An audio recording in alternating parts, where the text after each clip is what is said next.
Bizdagi bu parashogimiz 3 kilo 200 gram ko'rinishdagi parashogimiz. Bu yerda 3 tasi bittada lavanda guli ekstraktidan tayyorlangan juda ham xushbo'y hidga ega bo'lgan parashogimiz. Bu kiyimlarni chuqur tozalab beruvchi va kiyimlarni kislorodga to'yintiruvchi, undan tashqari esa kiyimlarga xushbo'y hid taratuvchi xususiyatga ega bo'lgan mahsulotimiz. Ya'ni parashogimiz 6 kilolik va anaqa kir mashinamizdagi ozgina, ya'ni bu kolpochokni bu holatigacha solib soladigan bo'lsangiz, kiyimlarimizdan zo'r tozalab beradi. Qancha ko'p yuvadigan bo'lsangiz, kiyimlaringizni 2 marta yuvishingizga to'g'ri keladi. Chunki zo'r penka qilib beradi bu parashogimizda. Undan tashqari demak 6 kiloga biz ma'munni masjidgacha bitta solamiz. Demak 3 kiloga yarmini solamizda. 3 kiloga yarmini solamiz, 6 kiloga masjidgacha. Chunki zo'r penka qilib beradi.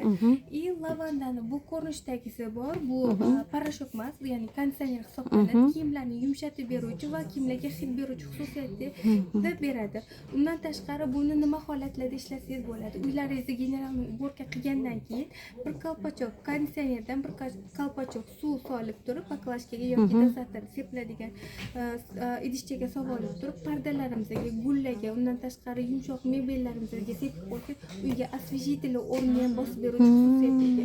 Bilasizlarki, bizda освежительlarimizda, ya'ni nafas yo'llarimizdagi allergik fonni chaqiruvchi, undan tashqari bronxial astmani qo'zg'atuvchi xususiyatga ega. Bu esa uzoq vaqtga, uzoq muddatga hid tarqatib beradi va shunaqa mayil.